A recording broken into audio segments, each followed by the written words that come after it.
Hello সবাইকে, আশা করছি সবাই অনেক ভালো আছো। আবার একটা নতুন ব্লগে তোমাদের সকলকে ওয়েলকাম। অনেক অনেক স্মৃতি আর অনেক সুন্দর সুন্দর মুহূর্ত সমস্তটাকে সাথে নিয়ে 3 দিনের জার্নি করে তারপর তো আমরা বাড়িতে চলেই এসেছি, আর তার জন্য প্রচণ্ড টায়ার্ড ছিলাম।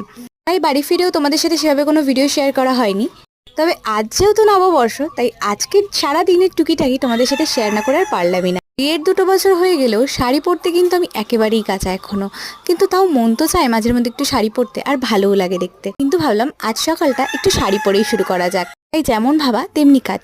সকাল সকাল প্রথমেই আগে স্নানটা করে নিয়েছি, তারপরেই ঢুকেছিলাম রান্নাঘরে।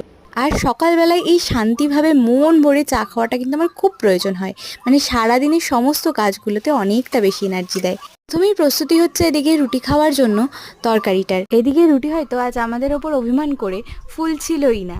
তো যাই হোক, সেই সব নিয়ে হাসাহাসি করতে করতেই বাকি কাটাকুটিগুলো কমপ্লিট করে দুপুরের রান্নাবান্নাগুলো বসিয়ে ফেলেছিলাম। এদিকে হচ্ছিল আলু পটলের ঝোল, মানে একটু কষিয়ে, আর টমেটো দিয়ে চাটনি, সাথে টক ডাল, উচ্ছে আলু ভাজা, আরও কয়েকটা জিনিস হয়েছিল। সমস্তটা তোমাদের সাথে শেয়ার করতে পারলাম না। তারপর রেডি হয়ে আজকে বাড়িতে নিমন্ত্রণ ছিল, তো সেখানেই চলে এসেছিলাম। চলো আজকের মতো টাটা। ভিডিওটা কেমন লাগলো অবশ্যই জানিও।